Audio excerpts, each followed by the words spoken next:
Pakinggan nyo. Pakinggan nyo yung sasabihin ni Erice kay Lacson. Parte ka na ba ng cover-up? Nalulungkot din ako sa Senado. Lalong-lalo na sa idolo ko, na Senator Lacson. Sinimulan niya yung investigasyon, pero hindi niya tinapos. Ang balita ko pa, mukhang may deal na siya. Kaya ayaw niya ipatawag yung mga bersamin. Ayaw niya ipatawag yung mga sundalo, yung mga marines. Nakausap ko mismo yung pinsan ni Adrian Bersamin, si Mayor Nene, na dating Chief of Staff ni Lucas Bersamin. At sinabi niya, involved si Presidente. Sa katunayan, si Adrian Bersamin daw may hawak pa 1.2 billion na nasa kanya. Sobra dun sa mga nakuha kay Bernardo at sa iba't iba pang mga ahensya ng gobyerno. Bakit hindi ipatawag ni Senator Lacson, yung mayor ng Taal, Batangas, dating Chief of Staff ni Lucas Bersamin? Di ba? So ito si Erice. Dilawan ito. Hardcore na dilawan ito.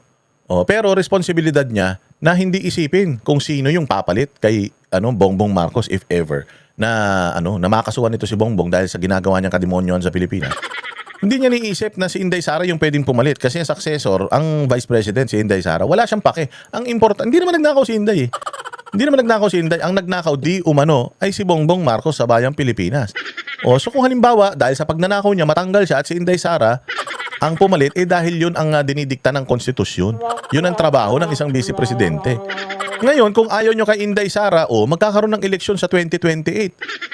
Di ba? Magkakaroon ng eleksyon sa 2028. Di kung halimbawa, natanggal si Bongbong, siya naging presidente, makita nyo na puro kabalbalan lang din ang ginawa ni Inday. Sa 2028, pag tumakbo siyang presidente, di wag nyo nang iboto. Ganun lang naman yun eh. Kasi yun ang dinidikta ng batas eh. Ngayon, ayaw nyo kay Inday Sara. Tapos, papabayaan nyo si Bongbong nakaupo dyan. Tapos, ilang taon pa siyang nakaupo dyan, nanakawan kayo ng nanakawan. Anong klaseng yan? Anong klaseng prinsipyo meron yan? Dahil lang anti-Duterte ka, kahit nakawan kayo ng nakawan nitong pamilya na ito na sinasabi pa ni Amy Marcos, adik, okay lang sa inyo. Pero ayaw nyo umupo si Inday Sara. Ba't ano ba ginawa ni Inday sa inyo? Inabuso ba nila kayo nung nasa Davao kayo? Di ba? Ano na ba mga ahensya ng gobyerno hinawakan ni Inday Sara? Ang hinawakan ni Inday Sara, Department of Education. As far as I know, noong panahon niya, naging maayos ang Department of Education. Naging focused sila sa learning ng mga estudyante. Napakarami niya pa nga nagawang pabor para sa mga teacher. Di ba? Tinanggal niya yung administrative task ng mga teacher. Itinaas niya yung mga allowances ng mga teacher. Nagkaroon sila ng bakasyon. Tapos yung mga ilang taon man lang naupo si Inday Sara sa Department of Education. Kita mo from blended learning or yung mga bata nag-hybrid sa bahay nag-aaral, 100% ibinalik niya yan sa eskwelahan.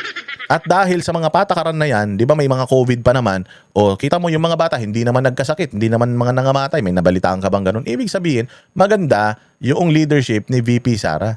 So kung maganda yung leadership ni VP Sara, mga bossing, bakit ayaw niyong umupo siya kung sakali man?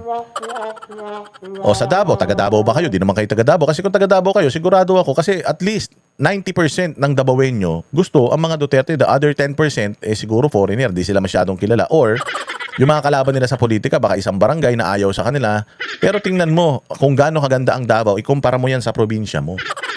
Tapos ayaw mo na yung magagandang nangyayari sa Davao makuha mo, di ba?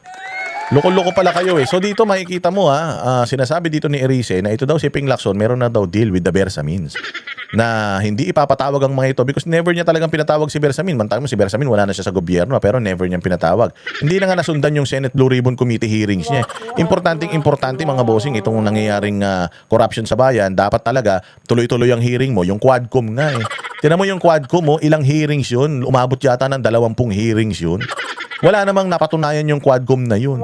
Doon naman sa Quadcom na yun, kumuha lang naman sila ng mga statement na ibibigay nila sa ICC para makulong si Pangulong Duterte ron. Pero tingnan mo, ano ba ang nung Quadcom na yun? Ano ba yung na-accomplish ng Quadcom na yun? Tapos balitang-balita na kada Quadcom daw, bawat isang congressman, balitang-balita, may 10 milyon na natatanggap. Sabi ng mga ng mga bali-balita, hindi ako nagsabi ng 10 million daw. Tapos kapag nagtanong ka, nag-contempt ka, iba pa yung bayad nun. Quadcom yun ito ang Senate Blue Ribbon Committee ang dapat na nakafocus to sa pagnanakaw sa bayang Pilipinas. Ayaw mo ba, Lacson, na resolbahin niya? Sakay ka kasi ng sakay sa helicopter ni Saldico eh. Yan ang problema sa iyo. Halatang halata ka na talagang may iniiwasan mantakin mo ha. Yusek Bernardo at saka yung Alcantara, tingnan mo, meron pa daw silang 1.6 billion galing sa kanila, binigay pa dito sa Bersamin, yung Adrian Bersamin. Na hanggang ngayon, hindi pa yata niya na iaabot. Oo, kasi parang lumalabas, according sa mga, ito ang bagman niya, ito ang taga-kolekta eh. Tarantado talaga itong mga ito eh. O, hindi ba ang lalaking pera niya ni man? 1.6 billion, 805 billion, ang laking pera niyan. Hindi nyo ba planong alamin kung saan napunta yan? Hindi nyo ba planong alamin kung totoo ba yan o hindi? Kasi kung hindi totoo yan, di putang ina, bitayin natin lahat ng mga Marines na ito. Kung hindi totoo yung mga pinagsasabi nila. Pero kung totoo yung mga pinagsasabi nila, edi bitayin natin lahat ng mga nakinabang sa pera ng taong bayan. Ang kakapal naman ng kasi ng mukha ninyo, mantakin mo sinisweldohan na kayo mula sa buwis. Tapos ganyan pa ginagawa ninyo, mga hayop kayo. O tingnan mo, ito pa yung isang masasabi ni Erice tungkol dyan sa ano ni Lacson. Pasok? But it seems that Senator Lacson is committed or had committed not to investigate the Bersamins. A cover-up will require a series of cover-ups. Kaya hindi po matatapos ito. Pinakita sa amin yung files na naglalaman ng text messages between the President and Yusek Bersamin. Oh, hindi ba aside from itong mga testimonies ng mga sundalo, meron pang mga text messages. Mabigat 'yun. Bakit hindi niyo ilabas yung text messages na 'yun? Bakit hindi ibalita ng media yung text messages na 'yun? Bakit hindi isomon ng Senate Blue Ribbon Committee yung mga text messages na 'yun? Because they have the power to do that. Bakit hindi nila gawin 'yun? Why? Because may cover up. Because yung mga amo netong dalawang ulol na ito, si Tito at saka yung si Ping, baka masagasaan dito. Oh, hindi ba? Putsang ina, kayo gustong-gusto niyo yung ganyan? O ikaw, dilawang ka, ikaw loyalista ka, gusto mo yung ganyan? Buti sana kung nakinabang ka sa ninakaw nila. Hindi. Tanggol ka ng tanggol sa mga Marcos, hindi ka naman nakikinabang sa mga ninanakaw nila di umano. Oh, masaya ka sa ganyan. Bumubula ang bibig mo. Sinisisi nyo lahat sa mga Duterte tapos na nakikinabang lang sa pera ng taong bayan si Claire Castro. Balita ko ha. Balita ko, hindi to malamang hindi totoo to ha, pero narinig ko lang. Di umano ha. Ito daw si Claire Castro kada press con 2 milyon. Hindi ko alam kung totoo yan ha. Pwede niyang i-deny. Pero imagine ilang beses siya nagpapapress con sa isang linggo. Kung 5 beses siya nagpe-press con sa isang linggo, 10 milyon isang linggo. May sweldo na tapos may ganun pa. Totoo ba yan? Palang hindi naman. Palagay ko hindi. O, narinig ko lang yan. From a very reliable source. 2M. Tapos ang gagawin mo lang dun, maninira ka lang. Ang gagawin mo lang dun, babaluhurain mo lang si Inday Sara at saka yung mga Dutertes. Binabayaran ka galing sa puwis ng taong bayan. Putang ina ninyo, hindi kayo marunong mahiya. Nasaan na ang nasaan na ang mga prinsipyo ninyo? Sabi ko nga sa inyo, imagine ninyo ang sarap ng buhay ninyo ngayon. Tatanggap mo yung 2 million kada araw. O siguro sa katapusan ng buwan mo natatanggap yun. So kung 10 million, 400 million yun. Ay 40 million. Sa isang buwan, 4 na linggo, 40 million sa isang buwan. Putang ina niyan. Parang kapag magtitinda ng drugs kapag gaganyan, putang ina, maninira ka na lang sa mga Duterte, ganyan kalaki kikitain mo. Imagine niyo yan, pera niyo yan eh. Dapat yan sa serbisyo na pupunta yung mga pera na yan. Mantakin mo sa serbisyo nila, sa amo nila, yung pera natin ang ginagamit. Ginigisa tayo sa sarili mantika, tapos nagtatanggol ka. Ikaw na basher. O, tatanungin kita, may kinita ka ba may komisyon ka ba sa ginawa nilang pandarambong sa bayang Pilipinas? O yung pera ba ng Pilipinas na pinaiikot nila sa kanila, nakatanggap ka ba? Kung hindi, putang ina mo, bakit tanggol ka ng tanggol? Wala ka naman palang nahihita. Puro katarantaduhan na nangyayari sa bayan, tapos pinagtatanggol mo pang mga hayop na yan. Anak ng tinapay, mantakin mo yung ganyang mga bali-balita. O tapos sino pa? O yung mga iba pa, yung mga vlogger na binabayaran nila. Yan, yung mga pinapanood nyo ng mga vlogger na mga tanga. Kita nyo, walang ibang inaatake kundi mga Duterte.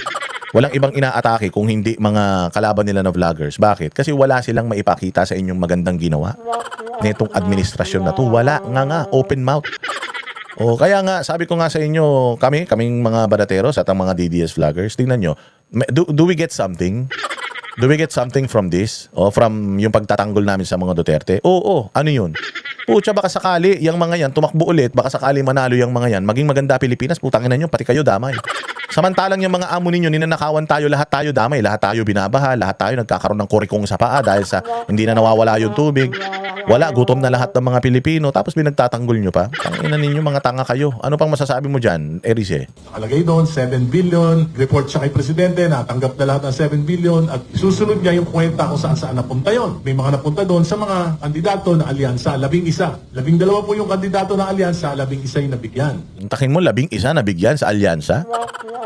Baka mamaya yung hindi nabigyan, si ano pa yan ha, yung hindi nabigyan si Lito Lapid pa yan ha, pero tinan mo hindi nabigyan yung 11.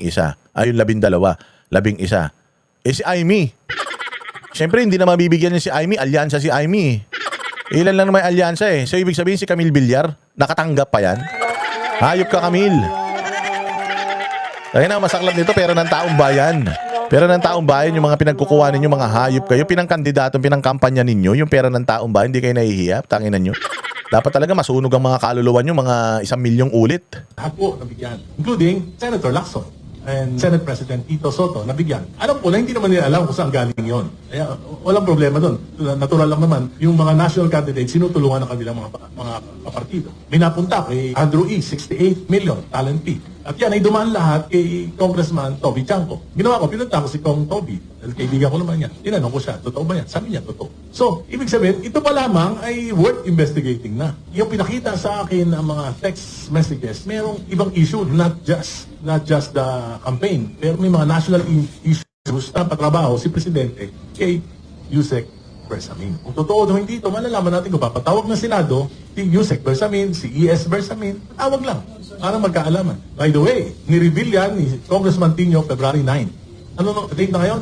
Narinig nyo ba na nag-deny si Yusek Bersamin? Yon, narinig nyo nag-deny? Yan si, yung Pangandaman. Yung DBM ng Pangandaman na sinasabing putya yan ang naglalabas ng mga pera para pumunta sa DPWH. Napatawag na yan. Putang ina niya, nakulong na bang hayop na yan? Or at least man lang na-imbestigahan ba yung hudas na yan? Wala eh. Mantakin mo, ang may kaso ako.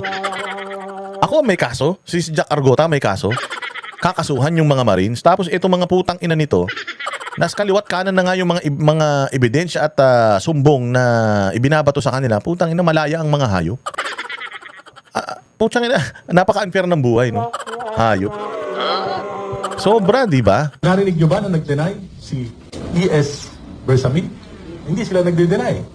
Si Leandro Libiste ba nag-deny na inausap niya kaming 5 congressman? In 4 occasions, nagharap-harap kami. Pinakita niya together with 4 other congressmen.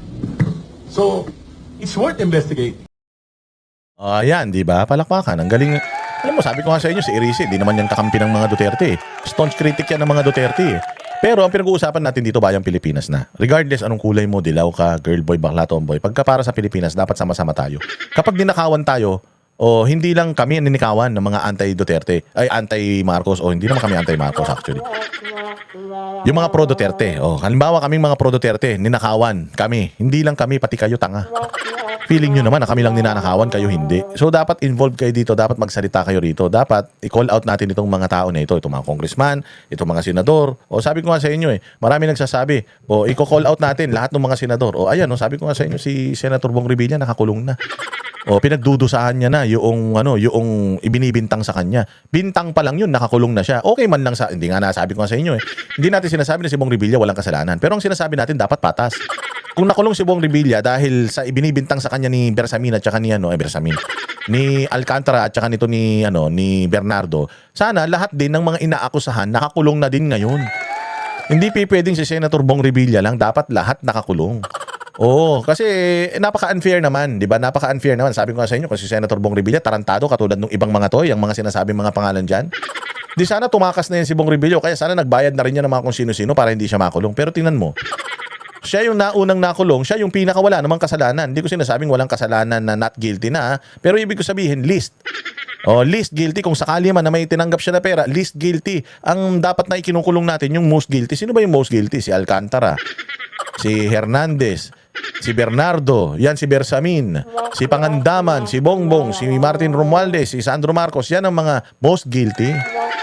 Si Senator Bong Revilla, malabo na maging most guilty yan. Kung meron man siyang natanggap, hindi natin alam kung totoo o hindi, pero it's unfair na nag-iisa siyang nakakulong. Samantalang itong mga to, malayang nakakagala, nakakakain pa ng masasarap na pagkain, mga hayop na yan. Yan ang mali. Hindi natin pinagtatanggol si Senator Bong Revilla, Si Senator Bong Revilla ay biktima din. Biktima din dahil siya ang ginagamit na panakip butas para lang masabi na may nakulong na. Iisa? Tanginan, daming congressman na yan nakalagay from A to Z. Alam mo yung listahan ng congressman? A, B, C, D. Ganun, hindi nga 1, 2, 3, 4 From A to Z, puro congressman. Tapos sila, hindi nakakulong. Tapos ito si Senator Bong nakakulong. Dahil, bakit? Dahil napolitika na din. Unang-una sa lahat, nalaman na maka-Duterte siya. Pangalawa, Yung pamilya niya, yung mga anak niya, hindi pumirma sa impeachment ni BP Sara. Pangatlo. O sino ang nagtulong-tulong para ipakulong si Bong Revilla? Lacson, taga Cavite. Mga Rimulya, mga taga Cavite. Balita ko, yung DOJ, taga Cavite rin. O, yun ang problema natin, di ba? Kami ang boses ng masa, hindi natatakot. Katotohanan lang, di kami nalulunod. Walang bahid ng sismis, lahat ay totoo. Kahit sino ka pa, pag mali ka babanatan ka. Walang pinipili kulay, wala kaming kinikilingan. Basta para sa bayan, kami lalaban. Pag tama palakpakan, pag mali banatan. Di matitinag, di matatakot, para sa bayan tuloy ang sigaw. Sa harap ng kamera, walang halong takot. Mga baluktot, lahat kayo'y tutumba. Ang hustisya at totoo, yun lang ang mahalaga. Kahit sinong harang, di kami matitinag. Walang pinipiling kulay, wala kaming kinikilingan. Basta para sa bayan, kami lalaban. Pag tama palakpakan, pag mali banatan. Di matitinag, di matatakot, para sa bayan tuloy ang sigaw. Kung nasa tama ka, ikaw ay aming kasama. Pero pag mali ka, handa ka na bang mabasag? Banateros kami, walang inuunan. Dahil bayan muna, bago ang sarili.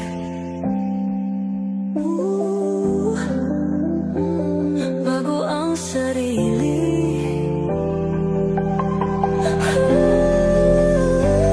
Pag tama palakpakan, pag mali banatan. Banateros ang sigaw, katotohanan ang laban.